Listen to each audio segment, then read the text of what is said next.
All right. I'm going to start off by saying I hit the wrong one. That one should not have had Gary in it. So if anyone's going to cry, I'm sorry. Nerdrotic is not here. Welcome, though, to a Spork of Ice and Fire, is it? Yeah, my name is Scott. It is the Monday after the Sunday episode of House of the Dragon. Though on a Spork of Ice and Fire, we talk all things A Song of Ice and Fire. We also get into, at some point, we'll be getting into Harry Potter and other fantasy fiction books and series. But tonight is definitely House of the Dragon, episode 5 of season 2, which was the Dragon something seed or something like that. But let me say hello to my friends here. Teresa, how are you? Well, I'm doing better coming into week 6 of my recovery, and that's been more pleasant than last night's episode, if that says anything. I just can't believe what I'm seeing. I cannot believe that we are reliving season 8 of Game of Thrones in the second season. Right. It's just, I'm telling you, this episode was like really, for me, okay, I enjoy the series, but this episode was disappointing in so many ways. And I know there's a lot of people out there that just want, shish goomba, ray, ya, George can do nothing wrong. Well, this isn't even George. This is a bastardization of his work.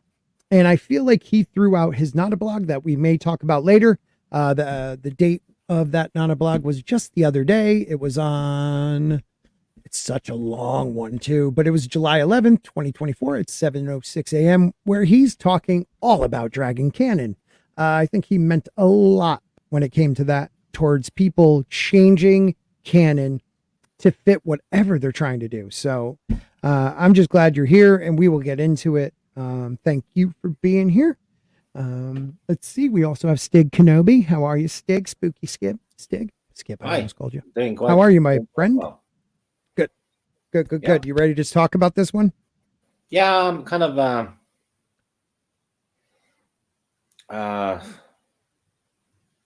when I'm watching the show, it's like I called it last year. They're going to abandon the source material more and more. And it always happens in the second season of fantasy shows.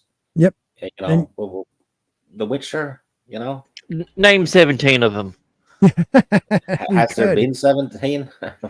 Doctor Who. The sad thing is we talked about that last year, how we were loving, like, I even admitted to people, I went into this show prepared not to like it, enjoyed it a lot, but we all said second season is where you really start to see those writers who now feel like it's their project, no longer George's material, and they're going to put in because they know better, just like Dan and Dave, It's because now they have all the inbuilt fans on board. So now they can just change more and more, and people will be like, since people are invested, they're more likely to forgive things.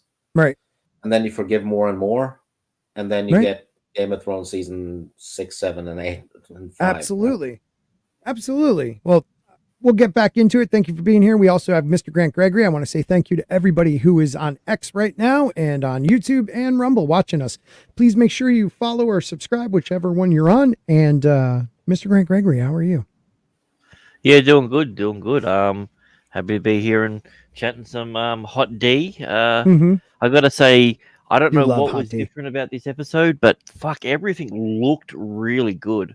This was some of the nicest cinematography we've had in a while. And I was just like, I was looking at it just going like, I can see where the money went. Right. I mean, the CGI was really good, but also like the director's ideas, looking, Corlys looking at the fire, going into the Monero looking at the fire. Like sorry, is Scott's microphone popping for everyone else? Is it popping? No. Or is he? Let me know. Is he coming through clear? Let me know if I'm coming through clear or not, people. Because clear. Okay. All right. So it must be something on my end because it was good. Yeah. Thank God.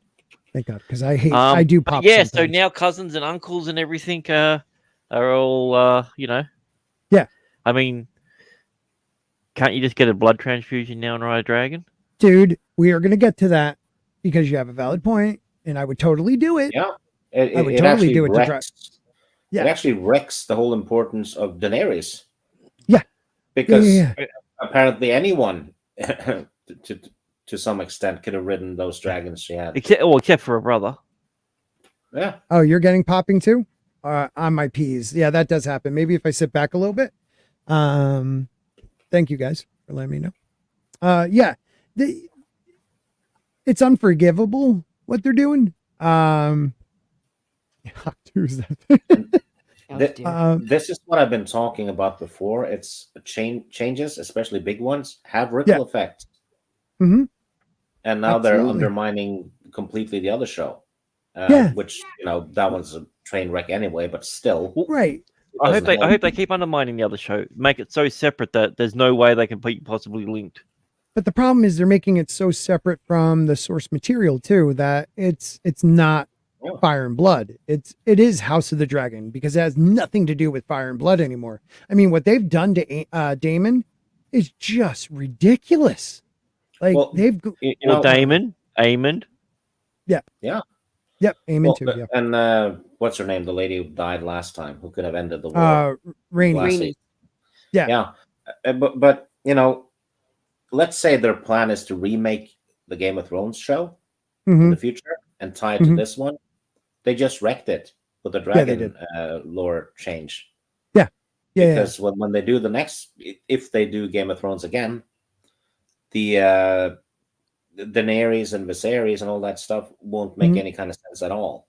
They would have to make it completely different. And I think that's the point. I think that's what they want to do because they know that they can't just remake Game of Thrones the way it was. They're going to make it in this quote unquote correct timeline, the Kelvin timeline of Song of Ice and Fire. So whatever changes they do here will have huge ripple effects down the line. Okay. And I think that's their plan. The way they're speaking, like you guys said, you need like a drop of the blood. Maybe. Now they might go through the paper or the scrolls and find out, okay, you have to be this X amount apart. We really don't know that yet. We don't know how much Dragon Rider blood on your side you need. For most of us, we believe it's like one parent has to be a Dragon Rider, but half Dany's of her council so far away. Is related to her. That's the thing. Half of her council is related to her somewhere along the line. Right. So they all family, right? Yeah, like. Well, she even said it like a one of the phrase flying a dragon, because they have one drop of Targaryen blood. If they go that route, and George talks about it in that post when he's talking about dragons. He says, the canon's very important when it comes to these things. And he made sure to make his high fantasy with very little magic, just like Tolkien did. He wanted it so that it was more realistic, but there was magic in the world. If you make it that anyone can fly a dragon, which I'm not saying they're doing, but it kind of looks like they're leaning that way. You're going to ruin the story he is trying to tell. And I don't understand why. Yeah, because dragons is at the heart of it, and it's kind of what Disney did with Star Wars. Like everyone can use the Force. Yeah, you get a lightsaber, you get a dragon, right? It just wrecked everything. There's nothing special about the people who used to be able to ride dragons or whatever it is. Right. Is Nettles? I thought Nettles was a dragon seed. She's not a dragon seed at all. We don't know, but we it's kind of like thought she might be, but she did train it by feeding it. I get that, but she's the only one. She's the only one. Sorry, I might have some update on the Nettles character. Okay, well, right after Teresa, just let Teresa say what she was going to say. Go ahead. Yeah, well, I was going to say that Nettles is a character that they never actually say that she's a bastard, that it's left deliberately ambiguous in the source material. Right. Okay. And then when you tie that in with what George said in his blog, I know we're going to get there, but what George said in his blog about if all this were true, there would be dragons all over Westeros. Right. And he said he was going to answer it in Winds of Winter. Right. Why dragons? Yeah, because they're creatures that stay close to their lair and this and that. And he made such a valid point with that. That also means that he has told the showrunners and they didn't give a fuck. Right. And I think that's his way. This not a blog was his way of like almost calling them out. You know, like he really breaks down all these different dragons from different IPs. You know, you got Toothless, you got who else? More Smog. You have the one from Dragon Slayer, Verithrax. You have all these Vermithrax. Thank you. I'm always terrible with that stuff. And you have the Sean Connery one, and you have like, and he just explains in their canon though it fits correctly. It is, you know, a four-legged with wings. His are two-legged with wings that are also arms. You know, like a bat or a bird. But I really think he's calling people out on this. I really, you know what else is he's destroying? Like he's destroying that stupid argument that people use that, you know, hey, it's just fantasy, everything's allowed. I hate that shit. That is one of my pet peeves, dude. That's it's the a cop-out. Well, not just that, it shows absolutely no imagination. Right. But to me, it's truly a cop-out. It's like, well, we can change it because it's just fantasy. You don't love what you're writing, then you don't love the IP you're writing on if you say that. And you've just undermined the whole the importance of world building. Right. If it's just fantasy, why even have Westeros? Why have King's Landing? Right. You could just name it something else. Yeah, exactly. All right, Grant. Give us my friend in catering who dropped last year about season episode 4 being the one where Rhaenys died, has basically almost confirmed to me that Nettles is actually in this show. So we are getting Nettles. I had a feeling we would, but we haven't seen someone listed, right? No. No. Well, but he wasn't right about them killing a different person in episode 4. You know, no offense against your friend. True. That's true. Your friend sucks. Yeah, because actually, I think in this episode they were setting up that Rhaena is going to be the Nettles and the dealer because the lady from the Eyrie was saying, "I want a dragon right now." Yeah, where's she going to get a dragon? Also, what he said was that's what he was interpreting. He said there was a massive change in that episode. Right. So I could assume that he was talking about about Aemon doing what Aemon did, but I could be wrong. They are not wyverns. Wyverns are in A Song of Ice and Fire. They're just smaller, and they do not breathe fire. But they do on an island. He is correct. I understand in general. Well, in most fantasy, in most fantasy, they're considered wyverns because they don't have 4 legs. But George makes sure that when he talks about wyverns, because I believe they're down like in the Summer Isles or something like that, but or Saros, that bottom continent, he talks about it. He says that there's wyverns there, and the only difference is they're smaller than dragons, different color than most, like they're something about the color, I think he said, but they don't breathe fire. You're right. In most fantasy novels, a wyvern has wings and 2 legs. So, very good point. Yeah, Pickles, we get that, but you're wrong. And George isn't dumb. Tell me any animal on Earth that has wings, that has 4 legs. You can't do it, can you, Biggles? Can you? Biggles?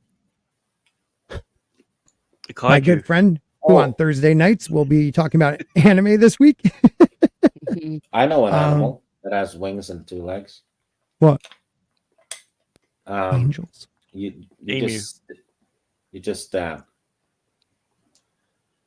stick angel wings to a Playboy bunny. I'll take it. They're on all 4s. All right.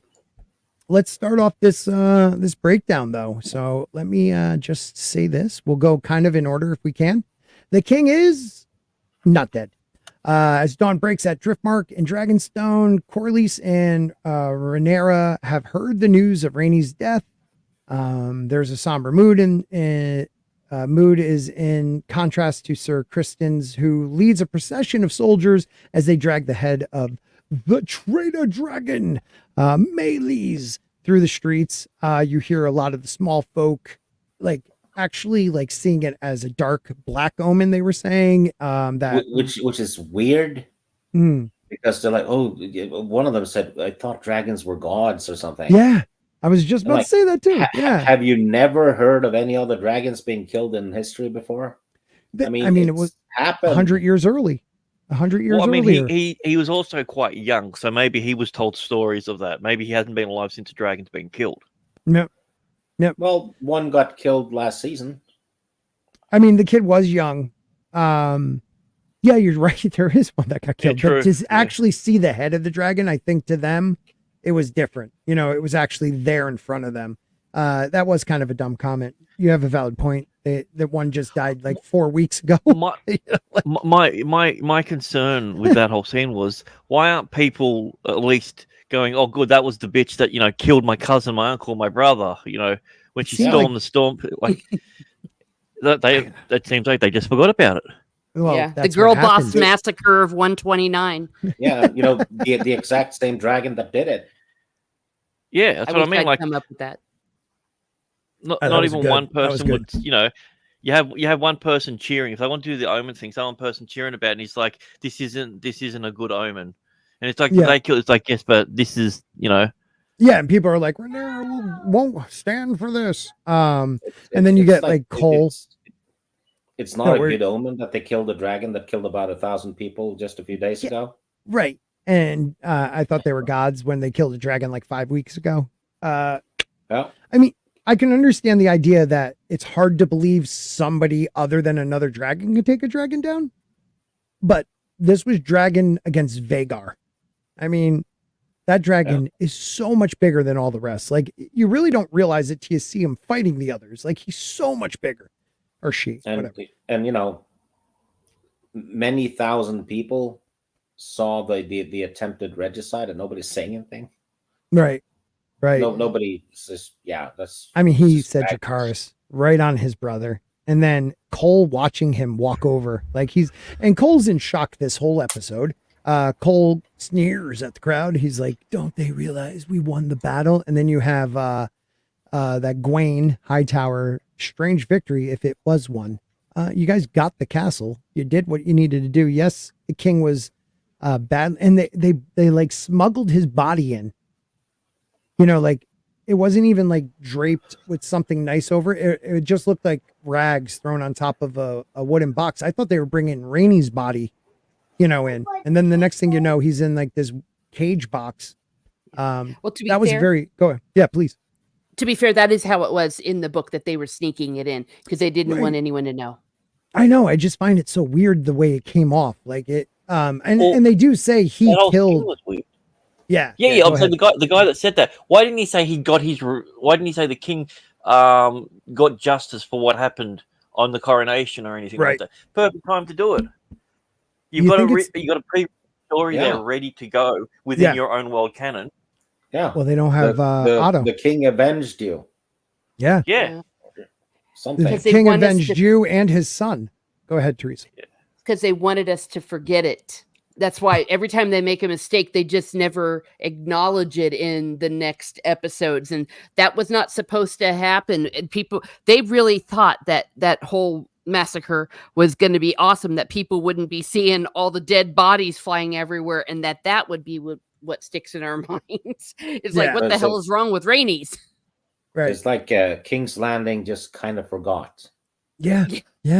I guess it runs in this world. You know, Danny forgot about, you know, the whole armada.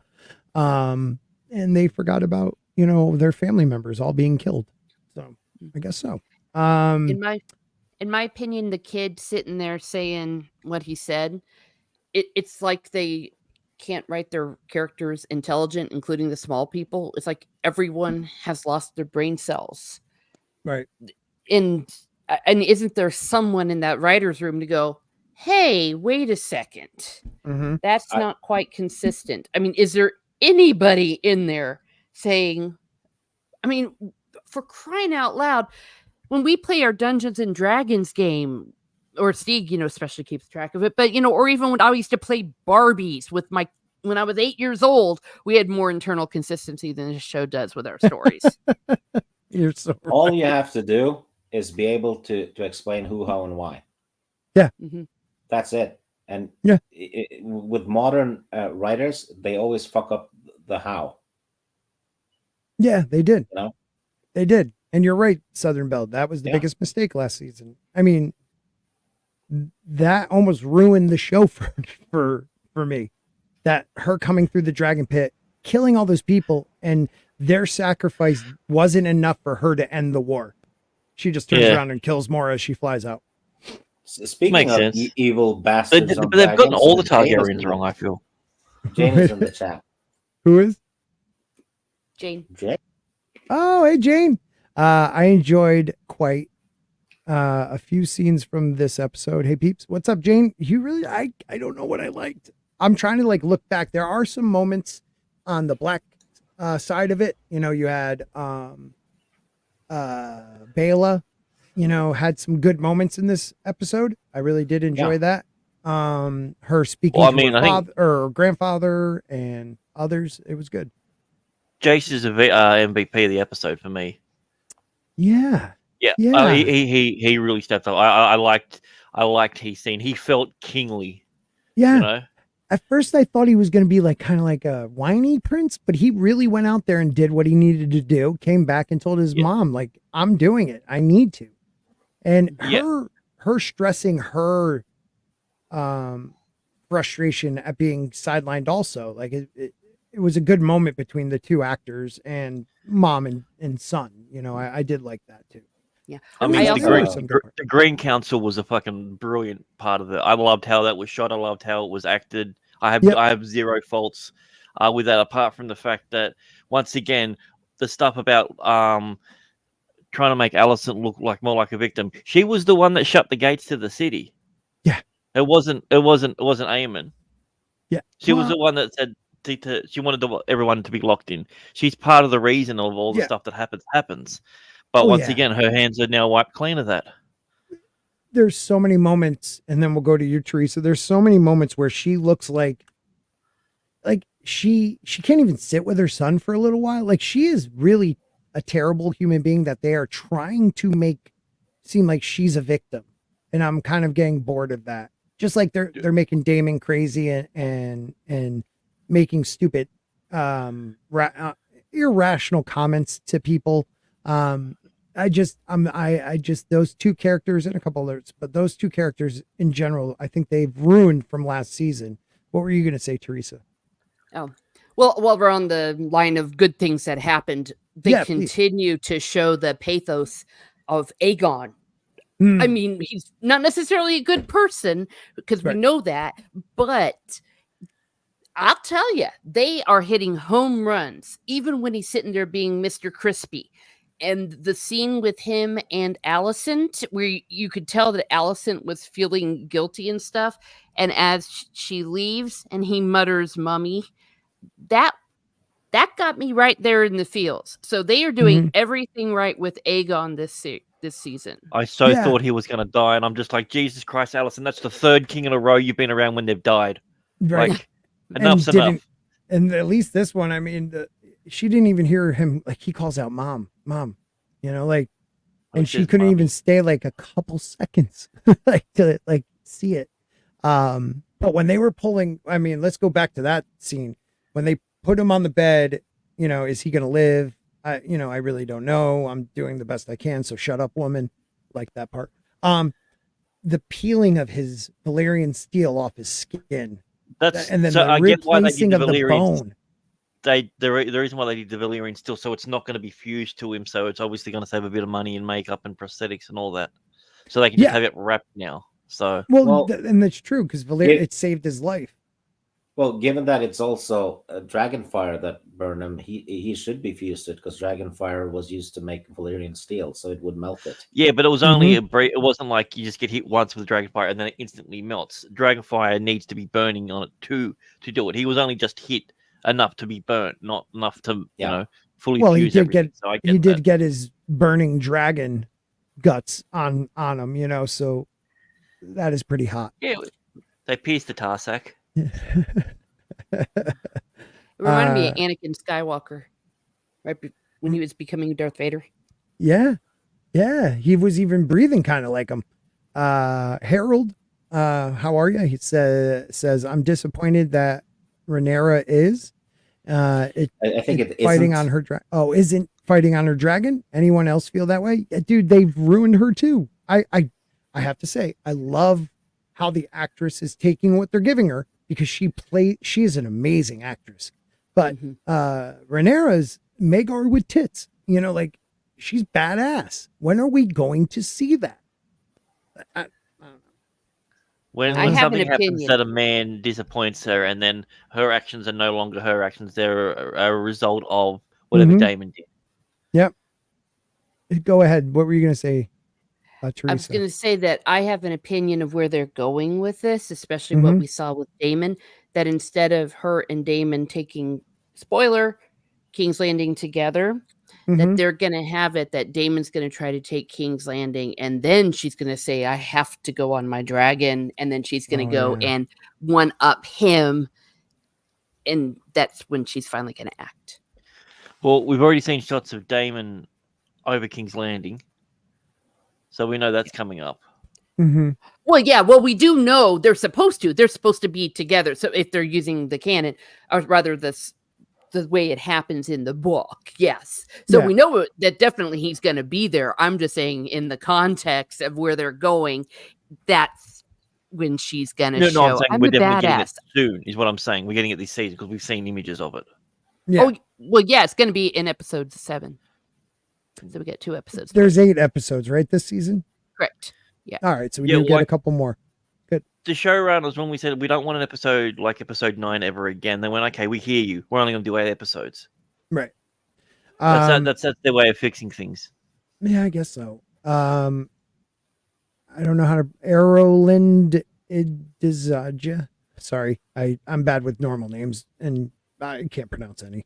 Daemon has the ability to be special in some parts, and it's coming very soon, one with aim and fight. Well, yeah, but do they have to make it seem like he's going crazy? Like, I don't mind him being, you know, quick to temper and stuff, but him going, like, this idea that he's going nuts, like completely nuts. I know that Harrenhal has an effect, but I don't know. He's like missing time and, you know, just coming in at the middle of someone talking to him. We don't even know if any of this is reliable. Like, is he really seeing any of the shit he's seeing? We don't know. It's been 3 episodes too of him kind of walking around and is it a dream or isn't it?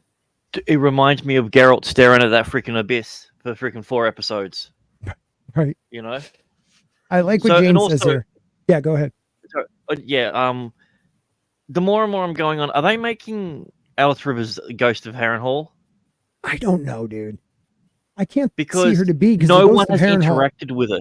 The only time anyone's taken a glance is when Daemon was staring up into the abyss, and then Simon walks in and looks across and then looks back. Like what are you looking at? Yeah, I said that last week. He's very sus. Every time that there's a hallucination, he's the one that pulls him out. And he's sitting there smiling like Sam, but more devious. I'm just like... He did look like Sam this episode. He looks like Sam most episodes. But yeah, like even his mannerisms. It's... Yeah. I said it last week. I thought they were making her a ghost. That he's the only person there. No one ever brings her name up. No one ever looks at her. No one ever talks to her. It's only Daemon that sees and hears her. I really believe they're making her a ghost or some type of vision he's having from the Weirwoods. Which, you know, he should have picked up on in a way because she's the only one with that kind of accent in the whole fucking Westeros. Right. Well, and he's telling her shit. He's opening up to her for some reason. It's really weird. Right. Yeah. I mean, he might just be talking to an owl. Yeah. Well, here's the deal, though. If they're going this route, then they're actually changing Aemon's story. Because, you know, Aemon actually does have some things with her. But especially people that only watch the show, they are absolutely that she's a ghost. And that's the thing. So if they go this route, again, we know they're changing Daemon's ending, how it leads up to it, and it looks like it might be the same with Aemon as well. Right. Harold has a good question in the chat. I think yes, because in the other show we're told that there is no afterlife. There's only darkness. Yeah. So how he can there says be ghosts? he does. You're right. He says in Game of Thrones we had the dead, witches with demon babies, etc. In this we have just dragons. Do you think that is hurting? Oh, wait a minute. That's not the one. No, I'm thinking of ghosts. Oh yeah. Because they're adding ghosts to it now, even though we've been told in the source material and in the other show that there's no afterlife. It's just darkness. Right. That's what No one has that's ever what said they Eric saw said. anything. Right. No one has Yeah. ever said they saw anything. What's his name? Oh my God. Well, I mean, The it's eye Jane patch. Paul situation as well, though. No, I'm thinking. Well, I'm thinking of what's his name from the main story. Eric. Yeah, thank you, Dundarian. Yeah. He always says he sees nothing. In the show, when they bring back John, he said he saw nothing. So, we're taking. Well, he also knows nothing, so that makes sense. That is true. Yeah. Very true. My goodness. Well, and to go to, I know you had flashed up what Jane had said about, how they're all making mistakes and they all suck. Or I'm paraphrasing Everybody. you, Jane, here. Yeah. And that they're showing that the women are making mistakes. I agree with you. I'm just not sure that's how they're seeing it. I think they're thinking the women are being clever because look, they keep talking about it's all the men's fault.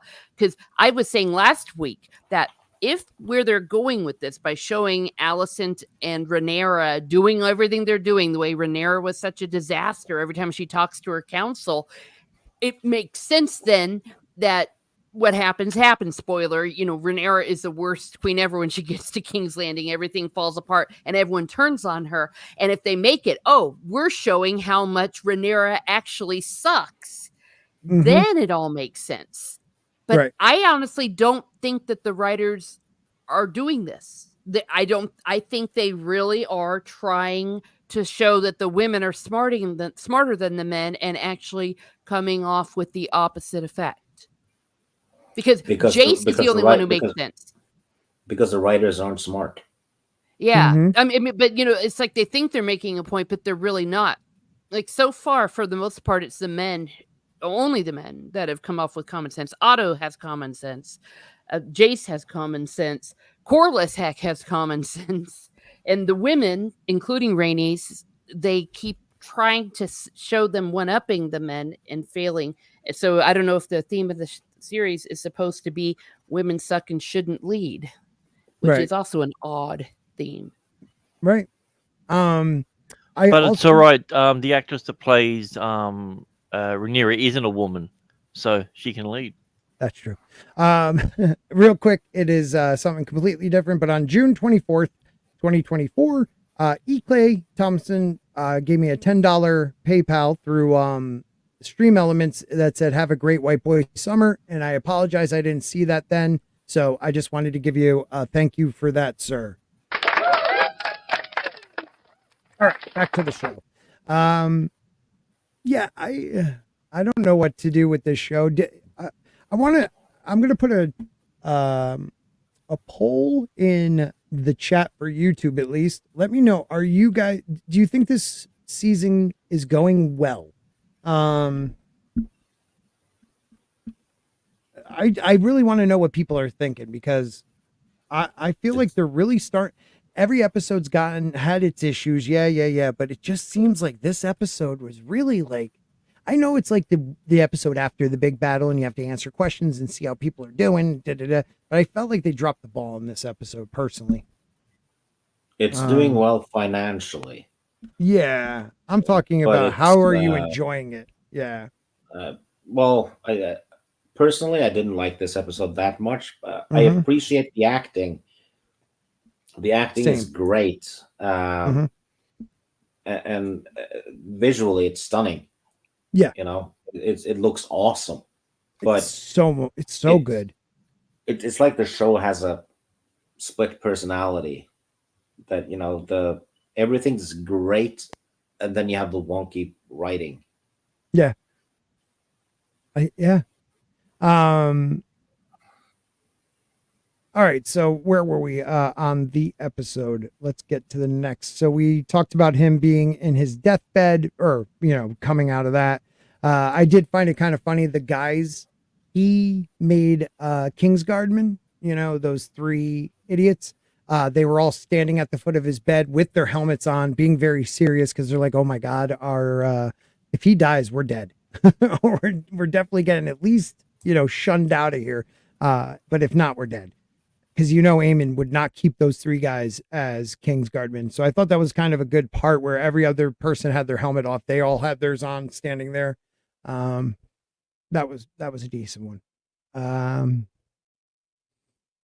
the that council they had. Okay. So I think we first go back to Dragonstone, and you have Rhaenyra meeting with Mysaria, talking about how like she had the council and they just kind of speak around her, not to her.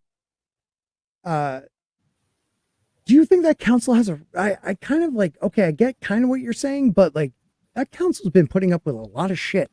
The so-called king consort's gone, not replying to anything, not helping anybody out. She went AWOL to play Septa, came back. They're like the only group trying to keep it together and have the war that they need to have. But they're like painted in this light of men being men. And, I did like her mansplaining in this episode, actually. Yeah, maybe that like they're trying to make it seem like that. Yeah, well, I guarantee you. Yeah. I mean, those guys are definitely loyal to her. She should know that, but they're trying to explain, I do like the part where, he's trying to say to her, you don't understand war. And she admits that. My father never taught me any of this, but she goes back, there's been peace for so long. How much war have you seen? Which was a good comeback, but they have a valid point. She knows they're right, but yet she's still kind of like dissing them in a way. I don't know. What did you guys think about first the Black Council, and then we'll go to the Green Council with Aemon? Well, for me, as I said earlier, if they are setting up why the Black Council is going to turn on her, then I think it was superb. And if they have that one dude saying at that moment on Dragonstone, when she gets a little surprise, if he says, at every turn, you belittled me, you did this, you disappeared, and we didn't know where you were. We pledged our loyalty to you, our lives, and you threw it back in our face and looked down on me.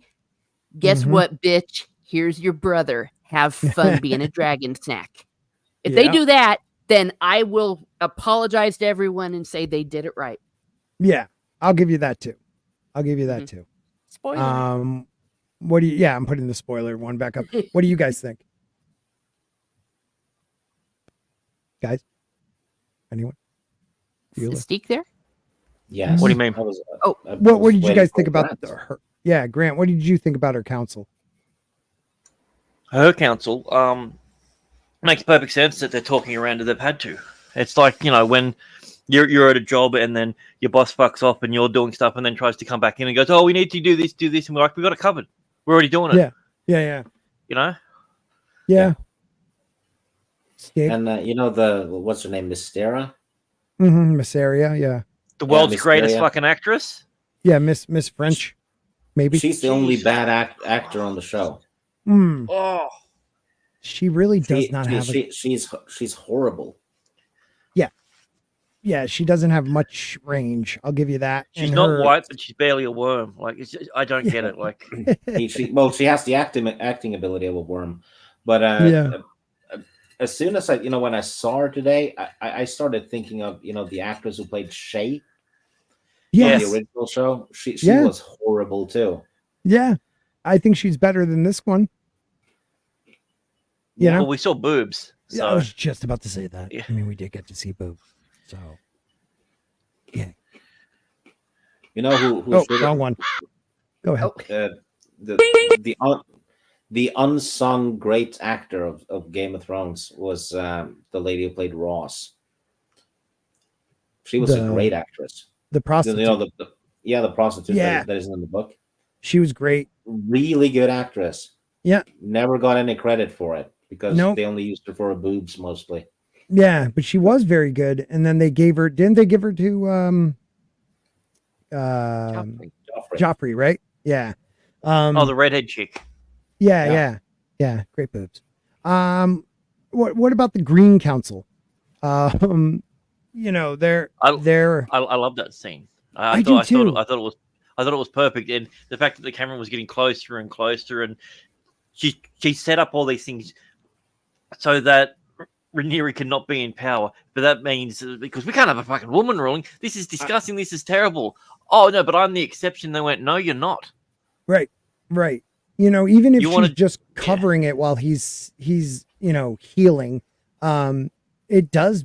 I mean, it's such a stupid look to have a queen regent if you are fighting a queen whose father always said she was to inherit his crown, and you're saying exactly she can't because she's a woman. But I love how she like the look on her face is priceless through that whole thing. Like they all like backstabbed her, and the truth is they're all like just like he's the heir because there isn't a son. No one backstabbed her. That's the point. Right. Yeah. She just thought she was more important. She didn't see the logic of her actions, which is actually pretty good. That's solid and consistent writing. It's not like the writers don't see the results of the action. This is a situation where one action led to something. And shout out to they finally said Aemon's the heir, because I've been complaining every week. That should have been something in episode 2 because of the power change with that. But so 2 thumbs up for consistent writing there. And I think they were also maybe doing a little bit of her also stewing in the fact that, well, I'm a woman and they're doing that. I don't know if that's where they were going with, but that was my first impression as well. Once again, the men telling me what to do and she's not figuring it out. Right. If only there was some sort of saying about reaping and sowing. Yeah, right. But it is funny how like she, in world, Allison just doesn't get it. She doesn't get it, but you're right. Yeah. For once, they really were consistent with their writing. Like she set up everything is her fault and she plays the victim on everything. And in this moment, she's still playing the victim when her son is about, maybe going to die and the heir is sitting right there. And she's like, he can't rule that. No, it's like, why? Cause he's aggressive. He's very, put together. He's very involved. He understands everything that's going on and he has an answer. Even if it's not the right one, he has an answer, and he's ready to go. And he's like, we will meet daybreak tomorrow. Like he is consistent. Why would you try to put a wedge between you and your own son by saying, I'll be the queen regent? Like it's just how much does she hate him? Like that's it reminds me of Otto and Damon. That's the exact same dynamic with it. Like it is such a weird thing to see her so adamant that he can't rule. Yeah. When she she fought tooth and nail for her other son to rule. The one who isn't studied, isn't learned, has no care about the histories or procedure or anything. Yet the son that knows all that you find unfit. Right. Makes zero sense. Yeah. Yeah, I think the writers hit the nail on the head with that one. It was a great scene, how everyone was just quiet. And then you got, emo Cole, throughout this episode. And he just lays it out to her. He's the heir, and you're a woman. And you're going to make it look bad if you take over. I thought that was brilliant. Oh, but then she calls him a moth. She gets one back on him. Oh, yeah. Well, and they're making Aemond more psycho than he kind of is. I mean, because he's Mr. Regicide at this point as well. So I think that she's thinking if he will kill his own brother, the Kinslayer, Aemond the Kinslayer, would he kill her? Ooh. I mean, he doesn't seem like he's too, like he got his first taste of blood that he meant to kill somebody. And I don't think there's coming back from that. I think he would. The way they wrote Aemon in this show, he is cold-blooded, calculated, and very he holds his cards close to the vest. You can't tell because he has one expression. Well, except for when he's lying with a prostitute. Right there, he looks sad. Or Damon does something cool in front of him and he looks aroused. But other than that, he has that one expression, so you can't read what he's saying. And I do think the actor does a good job with the way they're showing him or telling him, this character is going to be. But it is weird that he's the heir. I mean, it's still hard for me to like they changed the whole story by making him the heir and not having the younger son for Aegon. I just don't get it. Hashtag Maelor the Missing. Maelor. George Martin did that. What? George Martin's the one who has said he coined Maelor the Missing. Oh, the Missing. Yeah. He's been criticizing the fuck out of this stuff. It's been beautiful. Oh, he said it's not really he's in important. tweets? No, it was on one of his Nada blogs. He did like 3 in a week. It was beautiful because he praised the actors and all that. And then he was talking about blood and cheese. And he's like, well, it's not really appropriate for me to talk about that right now. Or, Maelor the Missing. I'll save that for its own Nada blog. Yeah. Basically. And then he said all caps Maelor the Missing. So I've been using that as a hashtag. But he does enjoy what they've done with Helena. Yeah, Helena. Even though, like, I went back and reread the stuff again, and I was like Scott. I completely thought that she was a dreamer in the books as well. Yeah, I did. I totally forgot she but no, wasn't. They said nothing that she loves more is to be happy and ride on a dragon. That was her. But she doesn't give a shit about. No. She doesn't give a shit about a son. There's no grief there. Mm-mm. She gave Aemon the weird sort of sexy eyes in that scene as well. I was just like, is there a history there? Is there something going on there? I thought. Was I wrong? I thought in the books he kind of. Oh, maybe I'm thinking of a different one. No, I mean it was in the show where he said, "I would marry her. That's right. I would marry her, and I would do my duty." But of course, she's supposed to be stark raving mad by this point. She's supposed to be almost feral because she wouldn't eat, she wouldn't change her clothes. I do like how ending, how's that gonna happen now? It's not. They probably won't do it.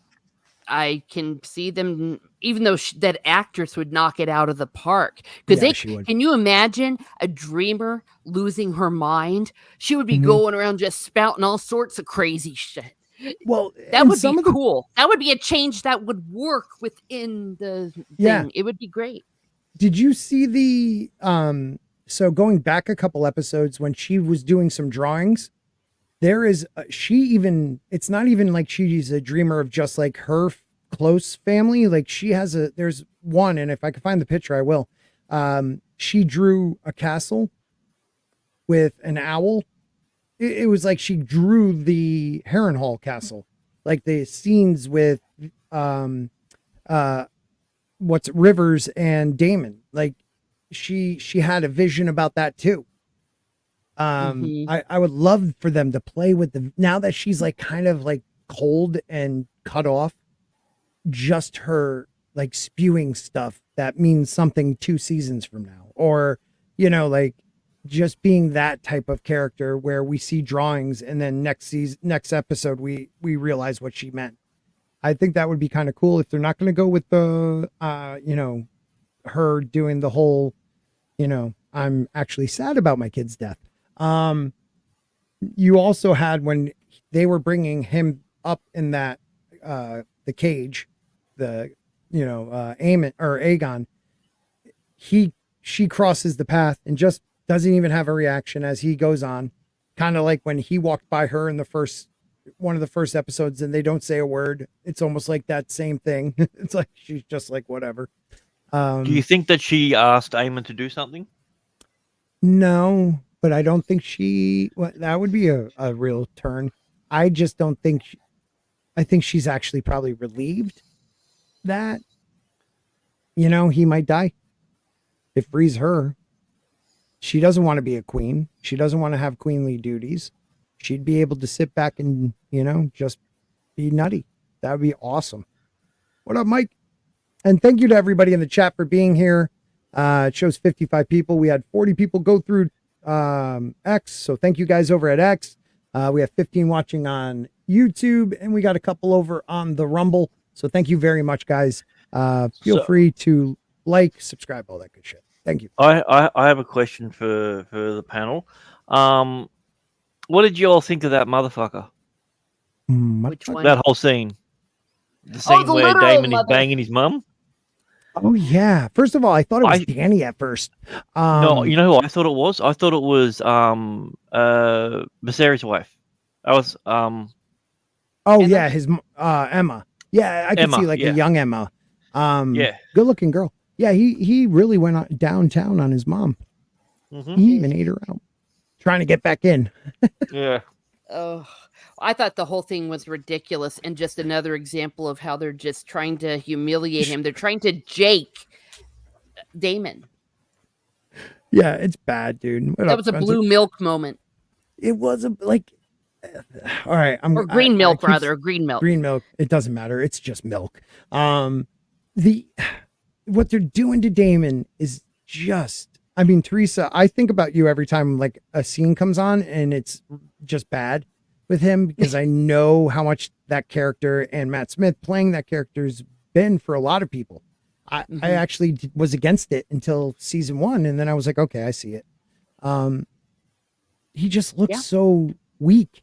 Like, well, Ryan Condal and some of them were throwing some shade about why do people like Damon so much, and now I'm like, okay, so it's almost like they're trying to ruin the character so that people won't like him so much. I mean, it's like I told you before, it's a Ryan Johnson looking at Mark Hamill thing. Yeah, Ryan Condal, I guess you were beat up in the locker room, and there was a jock that looked like Matt Smith. Yep, Ryan Johnson style. Must be something about that name. Yeah, right. Yeah. Mike has bad knees. My man says, yeah, they're really doing ridiculous things with Damon after building him up in season 1. Monkey Jeebus says, wrap it up, Scott. New Y Files in 30 minutes. I know we will be watching it. Don't worry. I love that show. Yeah, you want to watch a great YouTuber? Y Files. Awesome YouTuber. That guy blew up and he deserves it. I love that show. Back to this show though, that is not blowing up, but has the best dedicated chat in the world. So thank you. Yeah. Going back to what you said, Grant, do you think the grand uncle Strong there's something more mischievous with him going on? Or is he just trying to hold everything together? If he's trying to hold everything together, then it's a weird that he's always the one that's interrupting his fever dreams. Yeah. And what he says always appears in the dream. So I just, I don't know. I mean, at first when Damon had his hand injury and she was wrapping it, I'm just like, oh, it's a Khal Drogo thing all over again. This is how she's going to get more poison or something into him. But the more I think about it, like, I went back and I've seen every single scene that she's in, and there is zero interaction. It reminds me of like when I was watching The Joker, and halfway through, I'm like, she's not even there. This doesn't make any sense. Like, with a guy who's been known to see things, has visions, he's talking to someone by themselves in a castle where no one else has interacted. She sounds differently. She knows things that she can't know. Right. She knows things that only he would know. Like, she's in his brain. Yeah. Yeah. Like, it's, and if it's not, then there's some sort of whether it's woods magic or something they're doing that they're going to need to explore further, because if that's freaking powerful shit. Real power. Like, she's the most powerful witch we have seen in all of Westeros that we know of. And they do say, like, who is it? Mushroom, says she bathes in blood and all this stuff. And maybe that's also the route they decided to go. She was over 100 years old. Right. Go ahead. Please. For someone who was apparently a wet nurse, her tits are rather small. I wasn't looking. I'll have to check that out. I don't think they established that in the show, though. But yeah, you're right. She is supposed to be a wet nurse. Well, I'm still is possible if they're going with this whole thing that she is a Rivers and she is related to Simon Strong. So Right. I'm thinking that that together. is part of that connection there. And I still think they're going to pull something out of there, but that Laris is communicating with her somehow. Right. So that Simon's probably. being part of the blood. Yeah. Simon being part of the blood, that makes sense. That would be part of the interaction. And wanted or not. Yeah. Sorry. Yeah. And just the if they do have it where Lars and her has some weird green seeing type witch connection, maybe, I don't know. No one's laughing at you thinking that Laris is a green seer. I see that more and more. Do you coming out that Not many people were with me on that one. I mean, you guys kind of agreed on it, but like now everybody's like, I was the one who came up with it. Gary was completely against the idea. He thought it was a silly idea, and now every stream I keep hearing him bring it up over and over again about it. Yep. We'll ask him when he gets here. Yeah, when he gets here. Don't worry. But I thought of it. It was because of the rats, really. It just seemed like the rats were there where things were said that no one else would have heard, and he knew it. So that's why I thought maybe he was a green seer, slipping skin, because a warg only wargs direwolves. A green seer is a skin changer that can warg many things. People don't usually understand that, but that's what it is. We also had the scene with Damon on his dragon, treating with the Brackens, threatening to burn them all, and they just turned their back and walked away from him. So I guess he was impressed with that. So he doesn't burn them. Did you expect a giant fireball in that scene? I totally as the guy was slowly thought, walking. as the dragon's head came into view, I was like, oh, he's burning them. Nope, he doesn't. Even though that guy should be dead, I'm pretty sure that Bracken, I think he died in the battle. In the battle. Both leaders died in that. Yeah. Both, yeah. At Damon's hand. Damon was a part of that. Yeah. He got hit through the slit of an eye with an arrow. Yeah. Yeah. Damon totally uses that battle to attack the Bracken castle, right? Yeah, he took the castle Stonehenge, and Black Alley was the one that did the kill shot. Black Alley, a strong woman that they left out, and they got to bring her in because of what's going to happen. She got black in her name. You know what they're like with real black characters. She does even have if to it is come. by name. Yeah, she does have to come on, right? Yeah, well, if they're going to show the stuff with Kragenstark rather later on, if they ever bring him back, but I felt like it was completely out of character with Damon to give an ultimatum and not follow through, because then word will go around that Damon's threats are made of paper. Like he said he was going to burn him. You should have burned him, at least one of them. The Damon we know would have burned them. He would have kept his word. Yep. But then he goes and tells Lord Willem Blackwood to persuade them by doing whatever they need. Every man has a weakness type thing, and they go the Blackwoods. We find out by the end. They're just committing war crimes left and right by the end of this. Also, when they confront him in the castle and then just ride off, and you see them riding into the forest, I'm like, okay, they're all going to get burnt now, and then still nothing happens. I'm just like. There's no he would let anyone talk to him like that, let alone some woman. Well, right. And then in that moment, like you just said, Teresa, like he said a threat. They called his bluff. You would have assumed the Damon we know from the books would have at least burned the man who disrespected him, and he just lets it go. But then we jump to him having that awesome sex with his mom, and I mean, she's hot. I don't blame him. But again, we get the moment where like Sir Simon Strong comes in, interrupts it at the door, but really he's at the table passing him duck. Like there's all this weird. Yeah. When he had sex with his mom, that's the only time he's made headway. Oh, he definitely did too. So was it? Did he know? Because remember the conversation with Rhaenyra and Laenor when they were talking about what each of them prefer, sexually, sort of things. Like, well, I prefer duck, I prefer goose, and then immediately Simon Strong was like, "Oh, you like the goose, don't you? Here, have some goose." Yeah. So I'm like, Okay, so he knows what was going on in that dream.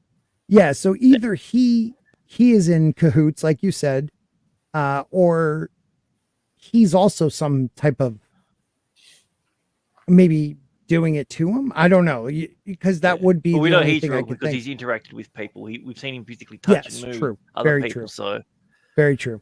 Who do you think is more powerful from the shows, Melisandre or the way they're? Melisandre is actually not a witch. She's a priestess. Right, she's a priestess. That's she's true. getting everything from the Lord of Light. Right. Oh, It's not right. from So her. it's kind of different. However, she does have necromancy skills, it seems, because they did mention she was a shadow caster, whatever that means, from a shrine. So she uses shadow magic then. So I taking think wood magic and twisting it. That's what they're saying. Well, because she casts the Stannis shadow. The shadow baby, yeah. Yeah. But she always says shadow is part of light. You know, without light, there is no shadow. So she's able to do shadow magic. Well, Melisandre is alive at that. Yeah, at this point. Yeah. We're not sure just how old she is, but she started off as a slave before the Lord of Light raised her. That's what it says in the book, and she was in Lot 7, which is 7 as a stranger. She was a whore then? Yeah. Or a sex slave? She was definitely a slave, yeah. Harold says, who is the one person alive older than any dragon in the show? Anyone know? At the moment of this show, it would be maybe Allison Rivers. She could be the only one, because Vagar's very old. Vagar's a couple 100 years old, at least. So it would have to be someone like Allison Rivers. We assume is 400. They think maybe if we get to see the Children of the Forest. But I'm not sure they're relevant to this story whatsoever, except for member berries. Yeah. He's saying Melisandre because she would be alive right now because she's 200 years old right now. We don't know that Melisandre's 300 plus years by the other show. We just know that she's very wrinkly. Yeah. Without her accessories. Yeah, she's... Yeah. Keep them on. Please, keep on that necklace. That choker. What else do we have here? Sorry, everybody. I'm a little still thinking about poor Damon. I really hate it. Oh dear. Let me see. He was trying to get back inside his mom. That was happening. Yeah, he was. Gosh, he was. A little bit of a note about Jace. Of course, that was not material. It was Damon again who was doing the stuff with the phrase, like it's already happened. So they're taking events and putting them out of order because the phrase were fighting with Damon at the Battle of Burning Mill. So wait a minute, say that again. Okay. Well, the phrase were fighting with Damon at the Battle of Burning Mill. So they already had the phrase.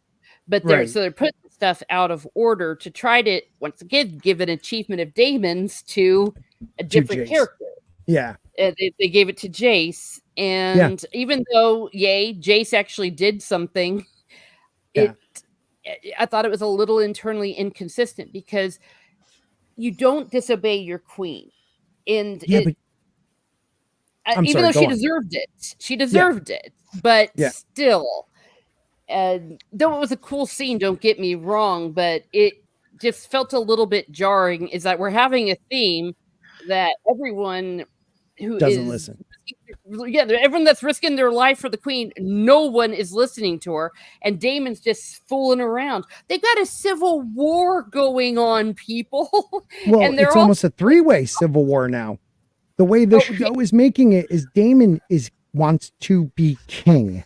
It's no longer... Do you think that's him wanting that, or do you think that's the influence of?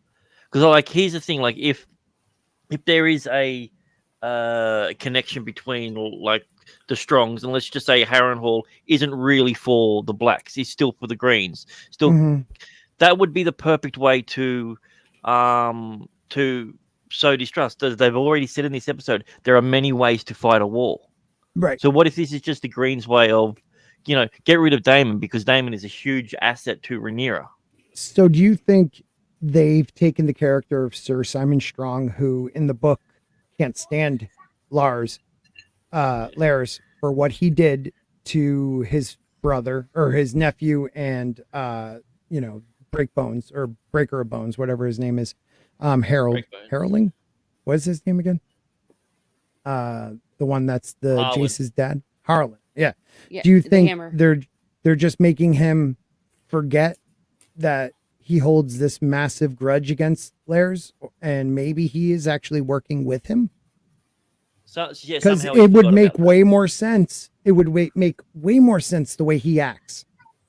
Yeah, because that's what I'm saying. Like the more and more I see it, the more I think that Harrenhal is still, it's still under their control. So, and that'll be take out the second in command, the one who has one of the best dragons. Okay. Yeah, I mean, it makes sense, dude. Yeah, it makes sense. Or unless they're going with maybe Simon is also being controlled by Alice. Could be as well. It was Alice all along. Right.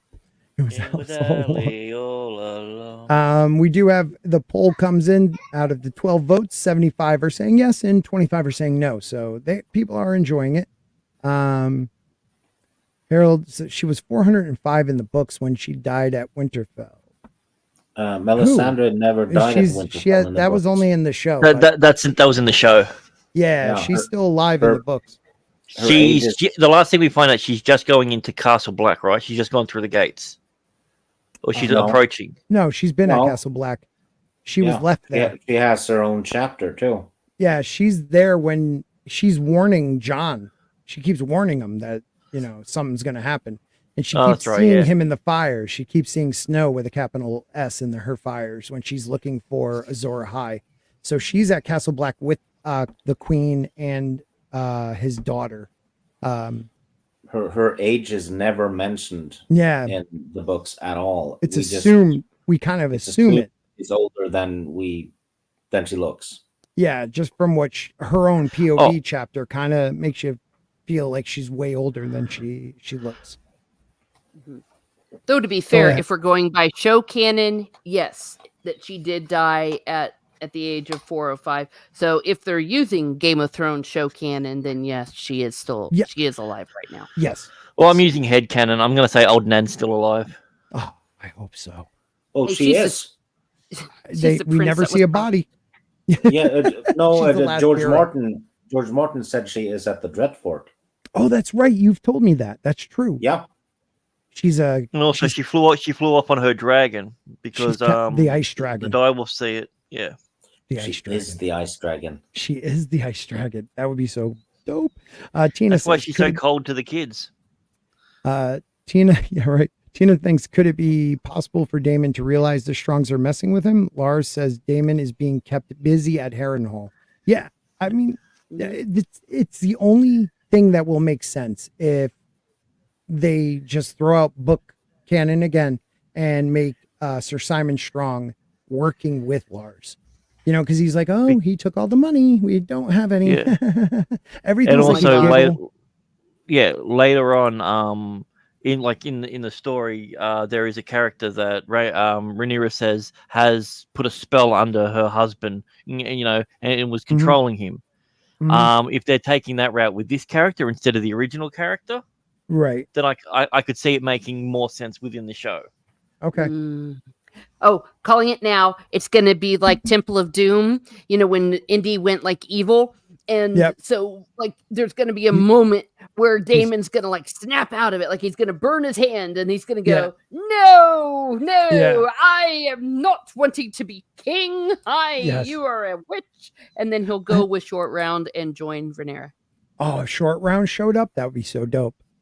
Daemon, pinches of hell. I know, different movie. That's the thing. That's the thing about Aemon and Daemon. How they're written in the books is they know that they would be a better fit on the crown than the person that's on there, but they don't desire it. Right. I love Daemon is the most alive during battle.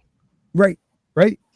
But he seems, the whole premise with Daemon is he's just everything other than what he's going through with the visions. is meaningless to him, and he's irate with anything. He just wants it done. He wants his army. He wants to be king. Everything else means nothing.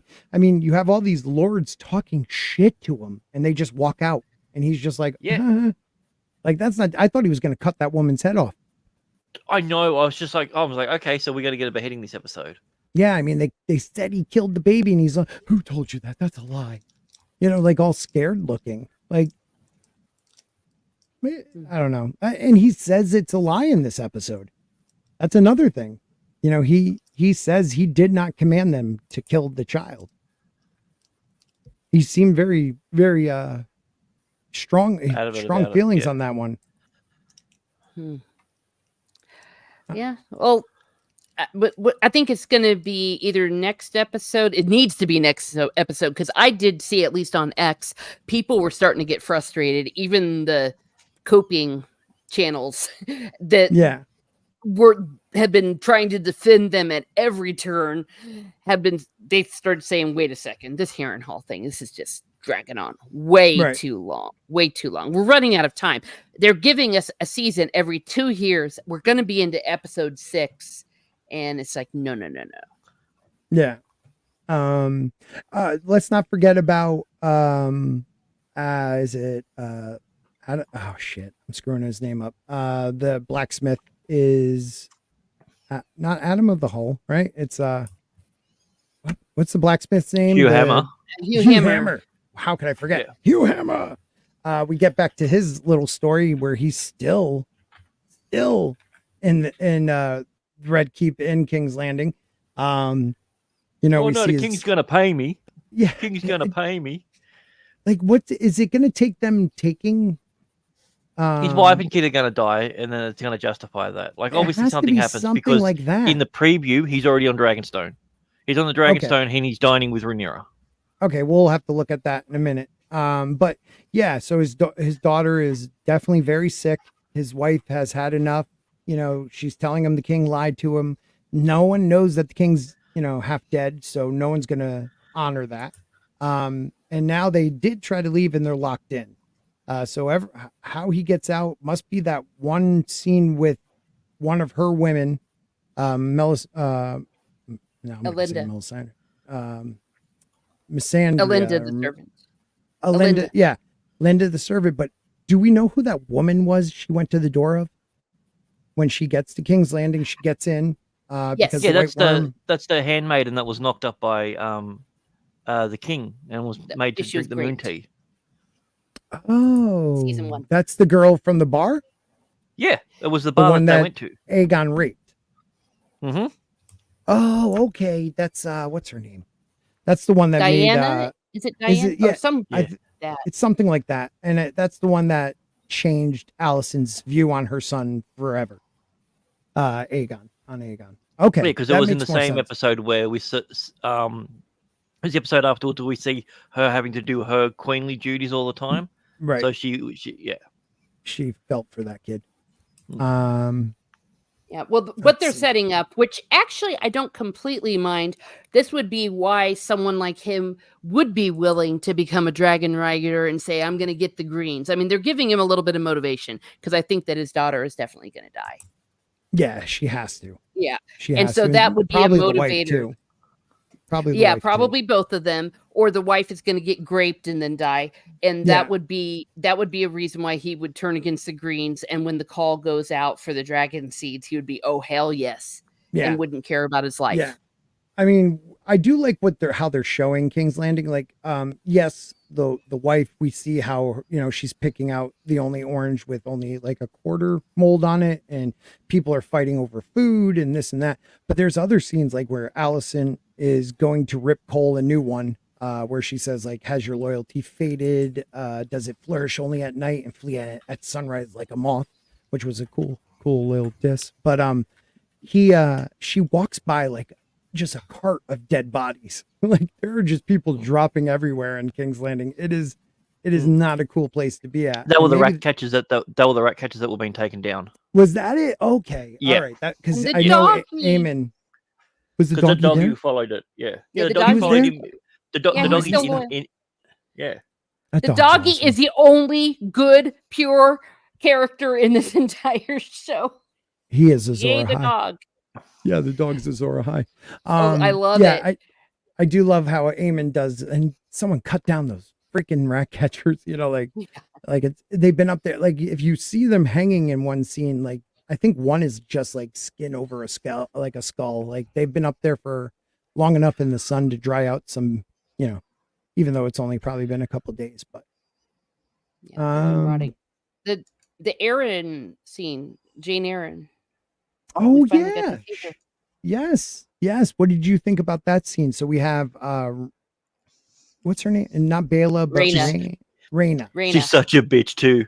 She knew that the grandmother had died, and she was holding onto it as her little gotcha card at the end. Okay, I was about to ask you that. Was that when we'll talk about the whole scene, but when she goes, "Oh, and condolences on your grandmother," did Raina already know that? I'm guessing she did. You can tell by the way that she's like, "What?" That's how that's what I'm saying. What a bitch. Oh my God. That's cruel then. That is a cruel scene. Holy shit. Pope. What is up, Pope? One of the Vet Talks guys. How you doing, brother? Yeah. Good to see you. Well, I'm on Jane's side though. The fact that she said, "Hey folks, you promised me a dragon. Where's my dragon?" And that girl Raina gets all snot. You have two. You never specified the size. Like, come on. Like, yeah, this is why everyone's going to turn on the blacks. Yeah, exactly. And not just okay, be careful about saying it like that. I was about to say that, not because she's black. Right. Oh, yeah. Oops. Yeah, but that's the problem with it. They've made us all racists. Yeah. I guess all the blacks are on one team, aren't they? I still think though that the fact that they just kept emphasizing, it's like, well, the dragons are going to get bigger, and she's like, we need one now. I'm like, okay, yeah, that's the whole. Nettles is Raina, and she's gonna she's gonna find a dragon. Well, I was gonna say they have a dragon up there now. Well, who? What dragon's big enough up there? Are they gonna have a wild dragon just show up? Sheep stealers up there. They're gonna have sheep stealers show up. Right. That's the spoilers. That's what they're gonna do because they're giving it to Nettles, which is why George R.R. Martin brilliantly mentioned they're not gonna go here, or the Erie. Mm-hmm. They're changing up sheep stealer, but they haven't had that in the show yet, though. They haven't introduced that sheep stealer is there, but I think they are setting it up. Yeah. Oh my God. He says that in that blog, right? Yeah, it's down toward the end. Yeah. Oh yeah, and then he calls them out for having the wrong light livery because they have the 4-legged dragon and it's only supposed to be 2. Right, and they had it in Game of Thrones too. When Dany crosses the sea, it's no longer the 2-legged 3-headed dragon; it's a 4-legged 3-headed dragon. I never noticed that until he wrote that. And he points out someone was sleeping on the job. I mean, he was not entirely pissed. Kind. Yeah, he wasn't feeling it. He was not happy. I mean, it's so long. I can't read the whole thing, but if you guys, I'll put the link in the chat. It's at the very end. Yeah. It is at the very end. If you just scroll down. The show got when he talks about canon. Right. Well, no, the part about the Erie thing is on the very end. Okay. But yeah, the wrong, he puts right, wrong. I love that too. Like a teacher. Here we go. Yeah, he says it right before he says the canon line. And then he says, if you break the canon, you so it is at the very end. There it is. Right here. You won't find dragons hunting the Riverlands or the Reach or the Vale or roaming the Northlands or the mountains of Dorne. Like, he is really throwing it out there to all these people. Like, he's like, I will be answering. I do love up here. He says something about, they bond with men, some men, and the why and how of that and how it came to be will eventually be revealed in more details in The Winds of Winter and Dreams of Spring and some in Blood and Fire. Septon Barth got much of it right. See, just like I said, explain who, how, and why. Yep. He will. We'll get it all. Also, I don't like that the second book is called Blood and Fire. It's just going to confuse the hell out of me later on when I forgot which book it's from. Oh, right. Blood and Fire. Yeah, Fire and Blood. You've got Fire and Blood, then Blood and Fire. Yeah. It should have just been Fire and Blood Volume 2. Yeah. You know, First one should have been Just called make it Fire. one big Second one book. should have been called Blood. Sheep Stealer doesn't mean dies, does survive the dance, correct? Yeah. Yeah. Mhm. Yeah, one of the Yeah, only Nettles. ones. Him and Nettles go up to the cave, and it's hinted that they're one of the ones that the which man was it that was traveling up there and end up stumbling across the guy. Shit, my brain's not working. The guy that can come back to life. Oh, Barrack Dundarian? Yeah. He's group. What's his group of guys called? The Band of Brothers? Oh, not Yeah. Band of Brothers. Band of Brothers. Yes, yeah. Brotherhood without banner. Brotherhood Brothers without Without Banners. Banners. They stumble across someone in a cave and that's what people have theorized could be. Really? I didn't know that. Yeah. Yeah. She Oh. is the only one. She and Sheep Stealer are the only ones from the Dance of Dragons that live happily ever after. Yeah. Well, you mean the ghost of High Heart? Well, they do No, meet with her, Yeah. but she's not in a cave.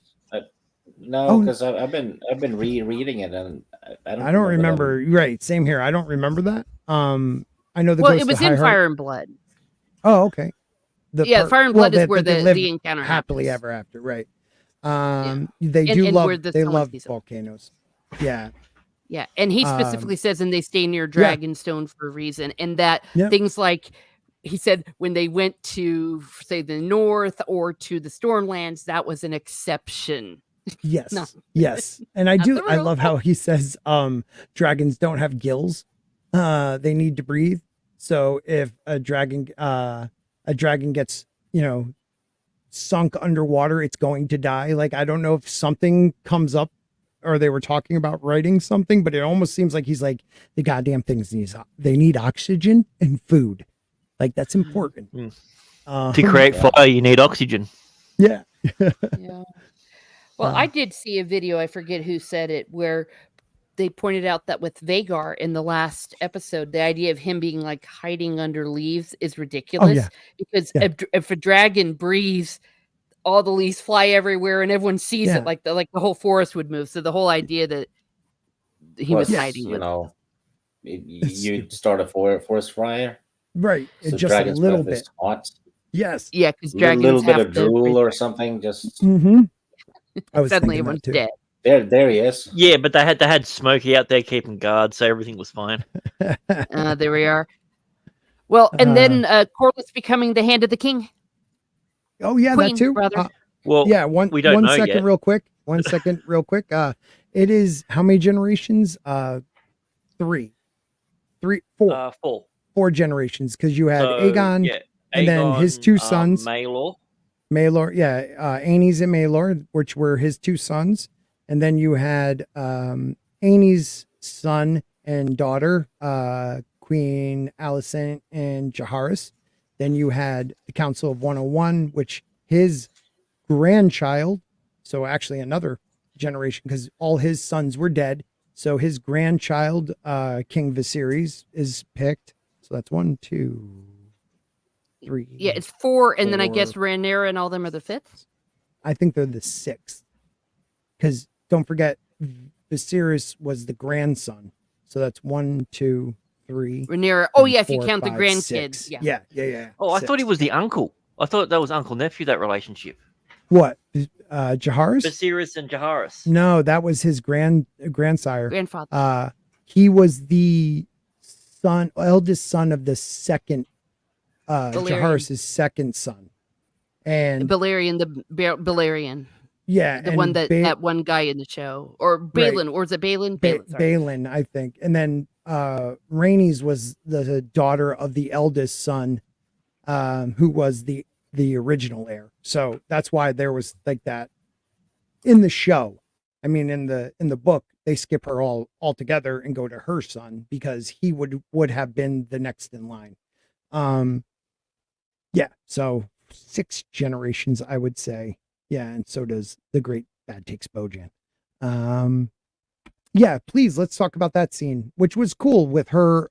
You had, granddaughter and grandfather speaking together. So you had, at Rhaenyra's request, Baela visits grieving Corliss. I mean, he from the beginning of the episode on his the Driftmark chair, I forget the name of it, which is a dope chair.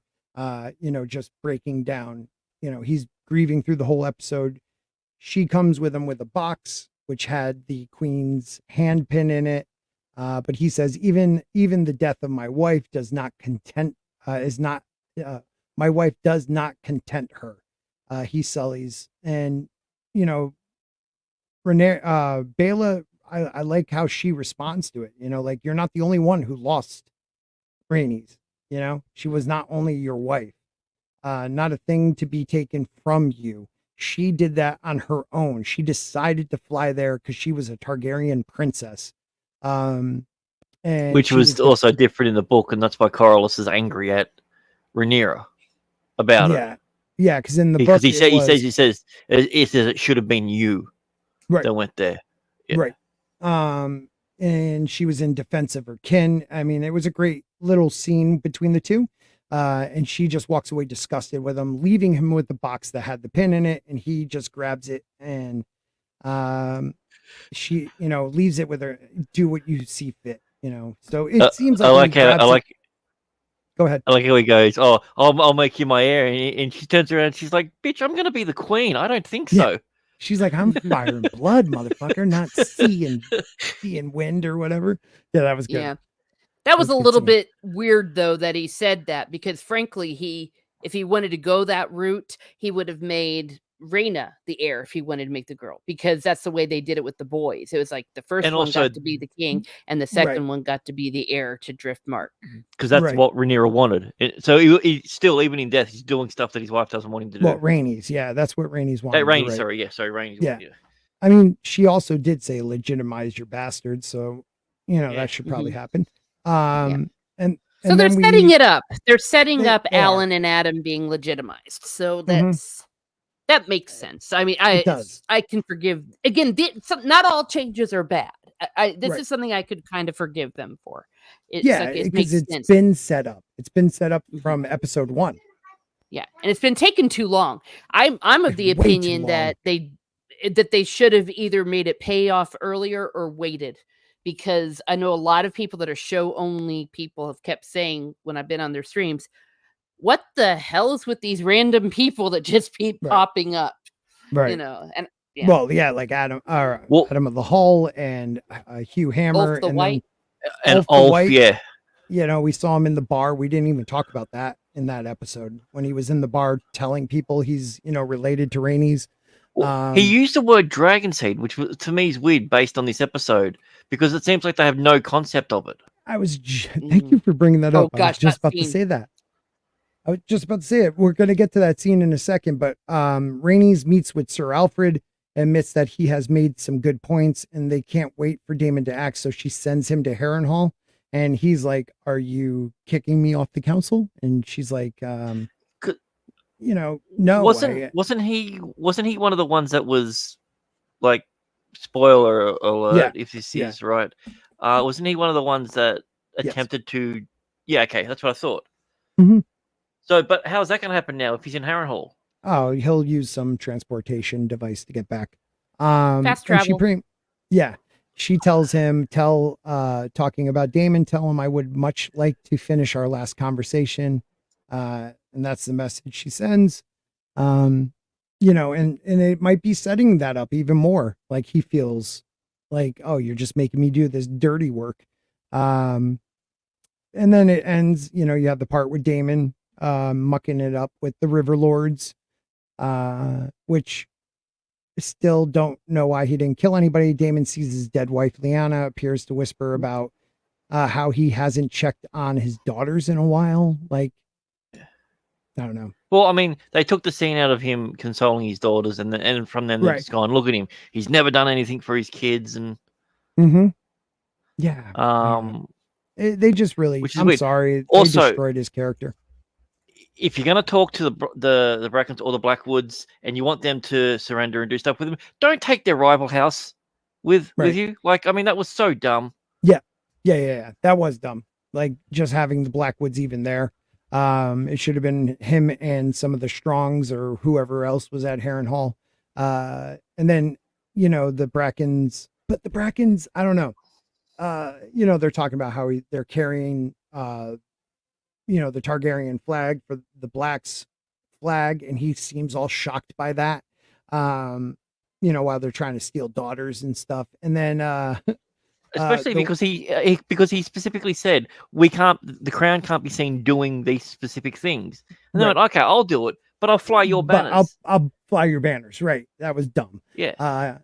But then also, like, these are the river lords, but the woman is the one that says we can't support a tyrant like you. Like, is she a river gets all lord? up in his face about it. Like, who the hell is she? I tried to ask a few people, and no one could tell me who. And no one was wearing any sigils, so I couldn't tell who the hell anybody was. It would have been nice to kind of see that. What else? Hey, one man show. What up?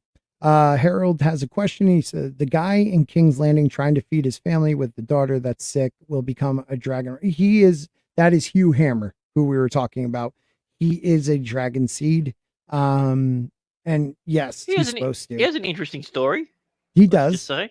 He does. Maybe we could tell it. Why don't you say what it is? Well, let's just say he ends up getting on Bermathor, which after a certain thing that happens, is the largest of the dragons. Yeah. And when you're on the largest of dragons, you have the most powerful weapon. And, maybe you go, well, maybe I'd be a better fit. Yeah. No, he has such a weird, the way they're setting him up, what a weird character arc he's going to have. That's right? What I'm saying. Like Ulf, I get it, because Ulf's downfall. He's a drunk and everything, and he's reckless, and he has his vices. So how his end comes about makes sense. But Hugh Hammer, he seems like I don't level-headed guy. Character. No, that's what I mean. Like they want the idea that if you've got some Targaryen blood in you, there's a 50-50 chance you're just going to flip out later on and become a psychopath. Well, every time a Targaryen's born, the gods flip a coin. I don't think that wasn't in the book, though, was it, that line? I thought that was a TV line. I don't remember it in the book. But that's just me. I don't remember it in the book, but there's things I always forget. I haven't read the books. I've read the books twice now, or 2.5 times, but it's been a while. So I think I read them 87 times. So I know. Who's amazing though? Well, the third time you're on? Well, third for book 4 and 5. Okay. Fourth. And you're still, every time, like in our private chats, he's just like, look what I just picked up on. Dude, he's breaking these theories down. We got to do after this season, the first episode, we're doing a crazy theory episode for A Song of Ice and Fire, because we've come up with so we're doing many trivia ones for the season. Oh yeah, we got season trivia. I like that. Also, who's amazing with remembering stuff is Christy. She probably hasn't read these books in a while, and she remembers everything, like names, places, dates. I don't know how she does it. Hey Nick, what's up? Who was the Frey woman? An obligatory female character inserted to undermine and speak over her imbecile husband, of course. Won't be a modern fantasy without 1 or 10. Yeah. She's in, I can't think if it's who she's supposed to be. I can't quite remember her full name, but yeah, she's supposed to be a real like hillbilly type freaking speaker, overbearing. Yeah. Oh yeah. She's supposed to, but she's supposed to be. I thought she was like really old. Yeah, like. But I think like they were. Like you're 80-year-old, so you just don't give a shit anymore, sort of thing. Kind of like the Queen of Thorns, but like hillbilly-ish. Yeah. Queen of Thorns, mate. Yeah, mate. You want my bridge? Road to Wisdom. What's up, my man? Love seeing you. He says, what up, Sporking? Check out his channel, guys. Road to Wisdom. Dude, love him because he sticks to his guns, likes what he likes, doesn't like what he doesn't like, and he will not falter from that. And I appreciate it. We've had a couple good debates on stuff. What up, Sporking? Man, this show is fire. I don't like Damon's story arc now. Me either. The brother with the patch, Aegon, I think his name is. I'm not a fan of neither. Is Cole. Man, I hate him and the guy with the cane. Yeah, so the show is fire, but he hates all the guys. I love it too because I'm with you. Cole, I can't stand. Laris, I don't hate Laris. I think he plays that part so well that I hate the character. So that's good. Like the character, I can't stand. Because you're not supposed to like him. That's one thing. Well, you're not Damon's supposed to arc, like Tyrion either. right? Damon's arc is terrible. Cole is just turning emo, and I can't stand it. They made him everything he did, which he was the kingmaker. Everything he did was because someone didn't want to sleep with him, and someone else did. And I do like the Aegon character in the show. I just wish the actor had a little more expression to him and not so blank faced. But I feel like that's what they kind of told him to do. So, but I do like. I mean, they've changed it so much from the book.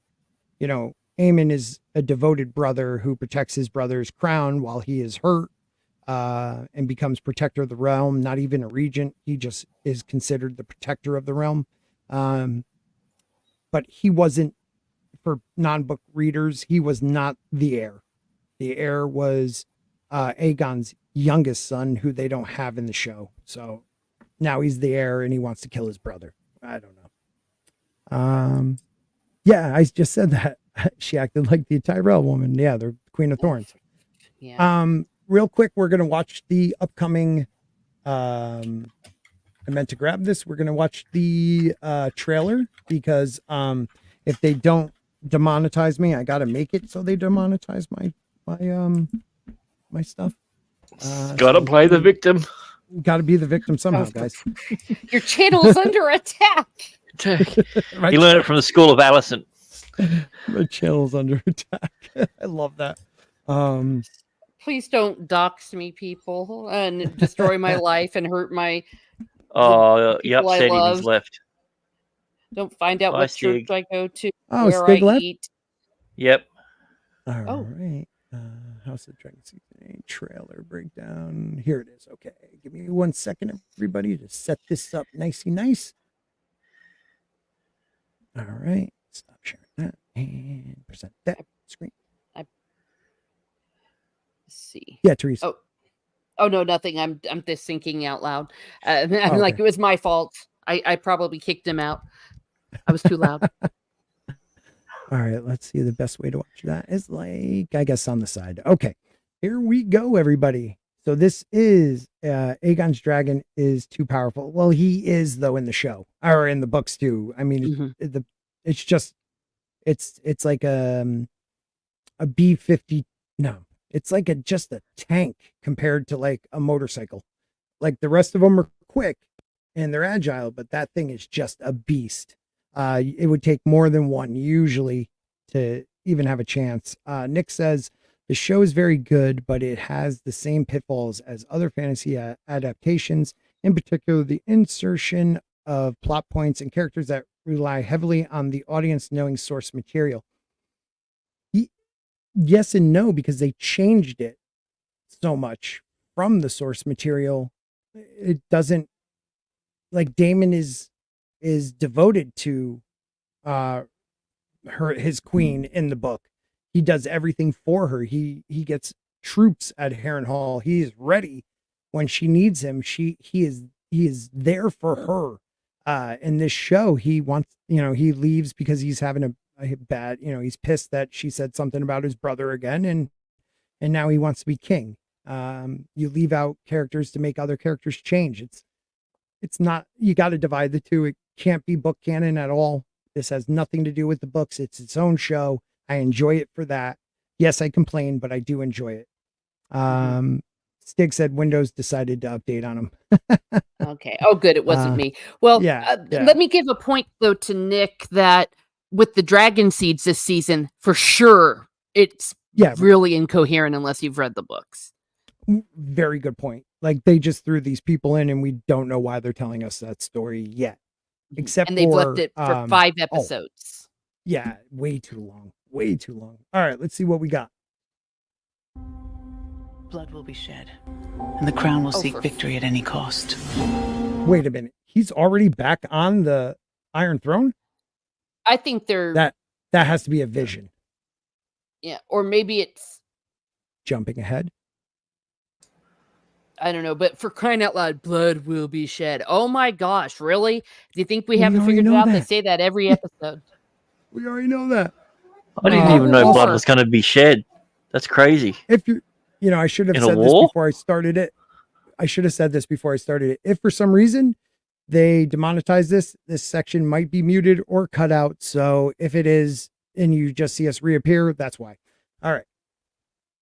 Be shed, and the crown will seek victory at any cost. And at the end, only one will rule the 7 kingdoms. There is a war brewing. The senseless war will end. Shall let us prevail. Not like this. What? She is always so. It's so sorry. stupid. It's the same shit we've been seeing the whole time. There's going to be a war. Yeah, but not like this. There's not going to be a war. We're in a war. Like we're in it. It's like in 1920 they said the Titanic will sink. Like, yeah, no shit. It's already happened. It's already done. Yeah, while they're in the lifeboat. Yeah. Yeah, in the lifeboat. I think it's going down. I think it's going down. There's Alinda. Yeah. Sneaking around Red.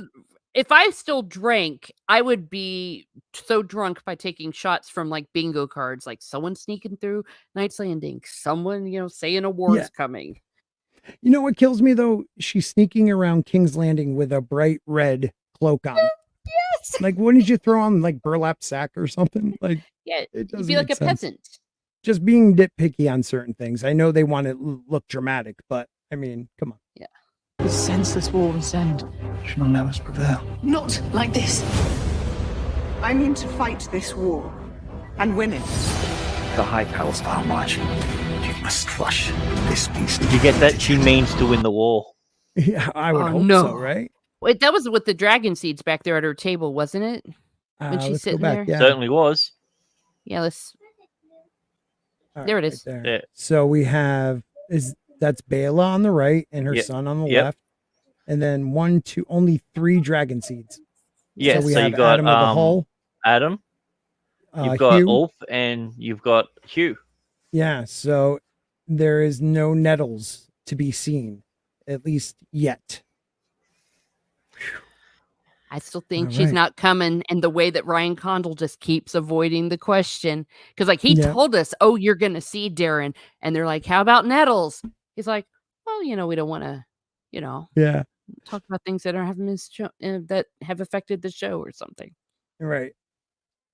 I mean to fight this war and win it. I got to give it to her. They is beautiful as Rhaenyra. Beautiful. Absolutely. They I want pull it off. Player. I want that dress. The high powers are marching. We got Lannisters. Where were the Lannisters marching? Because that looks like an old beaten up castle. So it's not, not Harrenhal, but is that a table up there? There's 2 people up on top right there. I don't know. Huh. I don't want to. Forks? No, Yeah, but they're not showing that battle, are they, in this season? I didn't think so. All right. They're showing that battle in this season. They are? I mean, the Lannisters would be coming from the west side of Westeros. So, I'm just memorizing the battle, so don't. Yeah. Are marching. You must crush this beast at its head. We must break the will of our enemy. We will prevail and bring forth. Yeah. Now you got them. This is the scene we all thought was going to be during the boys' funeral procession. Yeah. So what is this? Because they are wearing, it is green, but they're wearing what? Black veils, right? Prevail. Yeah. So is it another funeral? I don't know. You see, they're reusing shots from scenes we've already seen. We haven't seen this. No, we haven't seen that, but just when some of the flashes they kept putting up there, I was like, wait a second, that's already happened. Well, a lot of them don't. Yeah, I don't know if it has or they look alike. I don't know. But welcome to the House of Dragons first flashback episode. Yeah. Well, if they put them on again, if they tried it, but I think that with the unrest, they wouldn't have them out there, would they? Yeah. We're trying to break it down, my friend. So what we got, well, okay, play the whole thing. If I do that, they demonetize me real quick. So I do have to stop and talk a little bit. I don't know. Maybe they're wearing green. So they would be wearing all black, but it is a black veil. I don't know. We'll see. Don't bring forth peace. Fear what I've begun. She fears what she begun. Once again. That's very So- similar to the first trailer, the teaser trailer, the black trailer. Like It the same seems like a scene. lot. Oh, there he Does is. that- anybody else think this may be a vision or a dream someone's having? Because no way he's already, unless they jumped 6 months. Play that again. Is that supposed to be a painting? Oh. Or does he move? And the crown will seek victory at any cost. No, he's moving. Oh, he No, he's moves. breathing. Okay. Yeah, Yeah. they're having him, and they're not having him look as bad either, which I guess I understand. That would be Yeah. hard to do. Yeah, it would be, he should have no hair on this side at all. But yeah, that's kind of weird that they have him. So for people that didn't read the books, once again, I mean, you saw how bad he got. In the books, that fight was actually supposed to happen with Aegon and his brother Aemon supposed to be there fighting, not Aemon being a petulant little bitch and flying there because he's angry, somehow finding exactly where they are, just knowing they're heading in a direction. But anyways, he's supposed to be out of commission for at least six months. And they already have, like, if this is only a couple days later, like, So basically, everyone will be going, "All hail Aemond, regent for a day." yeah, that doesn't hope make they sense. do. So if they're going to do that, or this is a big time jump where nothing happens. Alicent was wearing a mourning veil when Rhaenyra visited her in the Sept just a couple days ago. So maybe out in public, they wear it for the year of someone's death, like some other cultures. Maybe that could be it. Yeah. And then, so frankly, I can see how this makes sense because I had just said, why the hell would they be out and about? But Mhm. maybe since Allison's all religious and stuff, she'll be like, hey, Helena, let's go light a candle for just Harris or something. So they Yeah. would go to the Sept, and that's Yep. where maybe the people go crazy. So Yep. stand I don't corrected. know. That looks like Hugh of the Hammer right here. Trying to get or through off this. the right. Yeah. I think he has a beard though. Like it looks like Hugh. I'm pretty sure it's Hugh. I'm seeing it on a bigger screen. I'm pretty sure it's Hugh. It looks like there is people getting their ass kicked and fighting over food. So this blockade is working. You have people putting signs up with like Ghostbusters for the Targaryens. So you got a gold cloak ripping it down. You have, what's her name again? Diana? Alinda. Alinda doing her Steve. Alinda being very secretive in a very bright, expensive red hood. Yeah. Go on, please. Oh no, I was just saying, there's been speculation, are they trying to make her be disguised as a red woman, a red priestess? Maybe that would be kind of rare, I would think.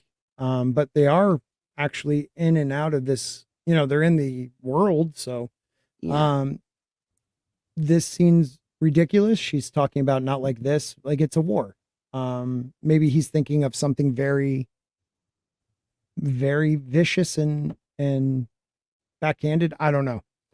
I still don't know how the hell Aegon's sitting the Iron Throne. Kind of threw me off. You have your dragon seed moment. If I can get it a little bit better here. Let's play that for a second. So there we go. I guess we're not getting Nettles. Maybe your boy's wrong, or they will merge the two characters of Rhaena. Thank you. I keep wanting to say like They have Baela. Rhaena. Rhaena. Yeah. Baela, Rhaena, Mana. Yeah. Like reading the Silmarillion. And just these names are screwing me up. Everybody sounds alike. And I would love to know what castle this is that the Lannisters are going to. Yeah, I'm looking here, because the Red Fork, I will admit my ignorance. I'm not sure off the top of my head what Red Fork would be like, but we do know that the Lannisters are part of that. Right. So I don't know if that is what they're showing or not. I can't tell if this is a man or woman there. It looks like a guy. Oh, with so much desert around, that's probably King's Landing. I totally was thinking that, bro. Yeah, see, we've seen that in a we've seen that in a preview like 3 episodes ago. That was because I remember the whole pointing the sword, so they're recycling. That was the season preview. It was okay. Yeah, that was a part of the Blacks one. How they did that one. Yeah, yeah. You see, that's what I was saying. I thought especially they did. They did show some of these definitely. Yeah, right at the table, like you're talking about. Hugh is here. Oh God, what's his name again? The one in the bar. Oh, Ulf? Dragon Seed. Ulf the White. How do I forget Ulf the White? Ulf is here, and you have Adam. Here I believe that's Adam. There's another shot of the castle that I think they're going to. Okay, it's only come up for a frame. I've got it. Yeah, I'll quickly. Yeah. What are those statues of? Can you tell? I mean, it looks pretty dilapidated, but it's definitely not Harrenhal. That's a cool entrance. You would think you would know that because it has like that rock, all the rockets going up. Can you tell it has a really unique staircase. That's what I mean. Going up. Oh, that's stairs. Okay, yeah, that's what I meant. That walkway. What can you tell from your screen? What those two statues? Well, it looks like there's to me they look like freaking eggs. That's what I thought too. Or broken. I don't know. Yeah, it's weird. Unless there was a statue of someone standing up, and that was just all that's left. Right. Okay. Yeah, that's next episode, buddy. Yeah, that's what I'm saying. So, like, this is. Yeah, I'm looking at red. Yeah, that's the Red Fork. It's possible. I'm googling Red Fork. I am googling. I'm not lying. I am just admitting it because I don't know off the top of my head. Hear that, people? She's pulling it straight out of her memory bank. Yeah, I'm supposed to lie. Yes, I'm sorry. I have all of this memorized. I thought you were going to say you have Alzheimer's. You have Some of us do. Hey, I'm still blaming it on the anesthesia. Anything I do wrong, I was under anesthesia 6 weeks ago. So the Red Fork is just northwest of Harrenhal, where I want to say they would be the Lannisters would be coming from somewhere over here, past the Golden Tooth. Mm-hmm. They also do a shot where it makes it look like Rhaenyra is talking to Daemon as well. They do the over-the-shoulder shot back to back in it. Okay, I want to see the Red Fork picture of the Red Fork, but I don't see any images that would tell me what the Red Fork looks like.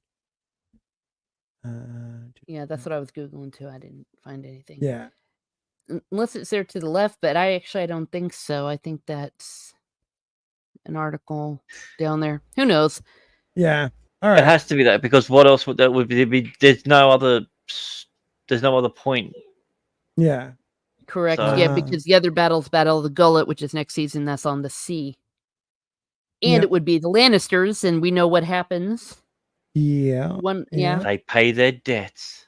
They do. Yeah. Hey, I like the Lannister twins in the books and in the series. I think they're awesome, and I'm totally team them. Well, Jason has one of the best arcs, right? Jason on the council, correct? Jason Lannister? No, it's Tylan. Oh, I'm sorry. Tylan has a great arc. Yeah. Great arc in the book. He's badass. I love him. And it's the same actor. He is actually playing both roles. So 2 thumbs up to him. Yeah. What I do like about 4 thumbs up.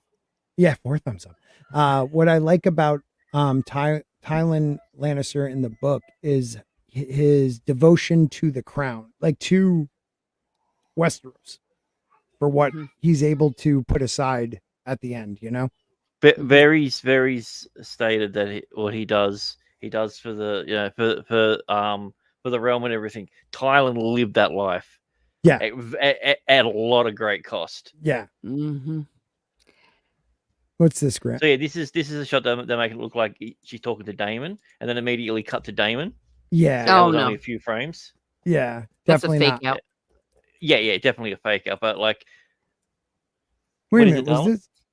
this is the same one I just watched? I'll help you find him in a second, darling. Is this the same one we just watched? Yes. Oh, okay. I don't even remember seeing Wait, Damon. season 2, episode 6 preview. Yeah, Yeah. blink and you miss it. But yeah, Yeah. you There's can a lot tell of that- a lot of blink and you miss it stuff. I feel like yours is a better one. Go back to that right here. Like where her shawl is, or her thing, the thing over her arm. Go back farther. Someone was sitting in a chair right there. Go forward. Just sit, play there. Like none of this was in the one I just looked at. It wasn't? All right. No. I was gonna say, So why don't we play yours? Okay. Because This is the one I wait a was second, writing man, we down. watching the wrong friggin' thing. no, I swear. Let me just double check here real quick, guys. It's I screwed up. 6 though, so don't get It me does. wrong. Episode All right, 6. I gotta do Okay, the mine was screen the share properly. promo. Mine was the promo trailer. Maybe it's a different one. Oh, mine's the preview. That's how they get okay. you, the bastards. Okay, they got us good on that one. Those All right. Yeah. bitches. Do you have it, or do you want to give it to me? Yeah. I just put it to my other browser so I could share audio. Oh, okay. All right. Well, Thanks okay, for audio. hanging with us. We're gonna be 'cause I'm done just like, soon. hey, but we've seen this before. yeah, let's watch this one. You can turn the PS5 on, sweetheart. Yeah, go ahead. Uncle Spork says you can. It's never been attempted before. Just want to make sure. Yeah, this is completely different. It's never been attempted. You can leave the. To claim a dragon, you must also be prepared to die. So you've got all the Yeah. The red sewing. yeah. All right. All Surely right. Who's that? What's up? He must be one of the dragon tamers. Yeah, One of the guys that speak High Valerian to the dragons. and have the little Because the spears. kid, yeah, I would think. Well, he is. that's the thing. They are also Targaryen. yeah, right. Yeah. I don't know. It's stated that they are Targaryen as well. So why don't you just get the guys who already speak and train them? Maybe they would have accepted them already, though. I don't know if they are. I can't. Well, you know remember what? that. No matter what happens, we can say George has said it'll all be explained to Winds of Winter. So Yeah, I can't wait. Hmm.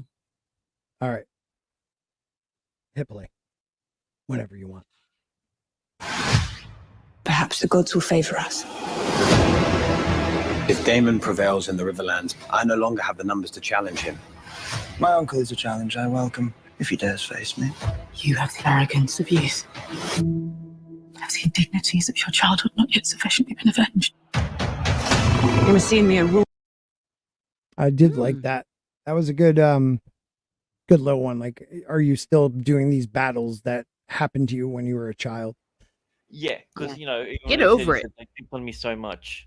Yeah. But you've also got to remember, in the story, he's still only supposed to be like what, 16? Yeah. yeah, And they're I all do love that. babies. Yeah, and this they're like in their So I late just paused it 20s. just on the off chance we don't get Right. pinged. Right. So, I do like how he's like grabbing his brother's burnt side in that one. Yeah. Scene. That's What a- I've great. got you, brother. Don't worry. I'll hold you tight. Yeah. So dumb. All right. Ruler and the symbols of authority, the shield and the sword. We will still never match the strength of the Green Armies. We need Daemon. I must now proceed as if I stand alone. It is my fault that you have forgotten to fear me. So that line was definitely Yes. supposed to be showing Somebody as if else. she is, but like that's not Daemon there. no, God no. That must be one of the men on the council. Yeah. You also have a really quick shot of Rhaena. So Mhm. I think that was back a bit further, wasn't it? yeah, Yeah, so right sheep there. stealer. She's looking at Yeah. sheep stealer It has to be something like that. Yeah. Okay. castle. It is my fault that you have forgotten to fear me. So I'm not too sure what Daemon's approaching, but it's definitely not a person. But it kind of Mm-mm. looks like the Iron Throne, maybe. Oh yeah, he's having another vision. And there's the pillars like that are in the Yeah. the hall. So He's gonna go sit on it. so there was something interesting there. So is that where they go and pray? That is Sept? the Sept. So they must have been at church. Yeah. That's what I'm saying. So it must be that. So yeah. Because we had that scene where Marjorie and Tommen are there with the High Sparrow in one of the seasons of Game of Thrones. So yeah. Okay.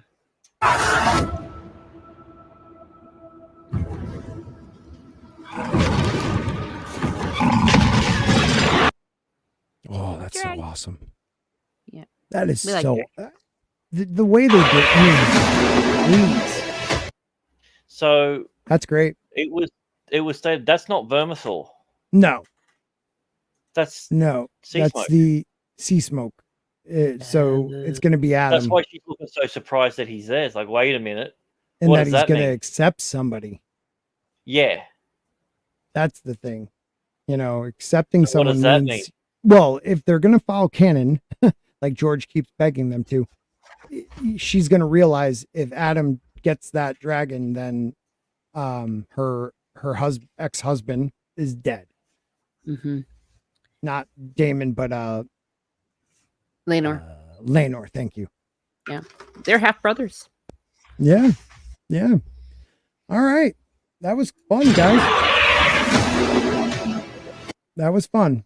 All right, I got to wrap it up though and give you a little look at me on the at the council meeting. I'm gonna have to redo that now with your burnt face. Yeah, but did you notice the Aegon image wasn't there? No, but it was in the promo. That's so weird that there's two separate ones. I hope I didn't get one that someone made. To me, that other one looked fake. When I saw that, I'm like, something's wrong with that. Maybe it was. Like, let me go check to see the one that I've got, because I'm like, there are a few of the same shots in here, but I don't remember seeing that. Yeah.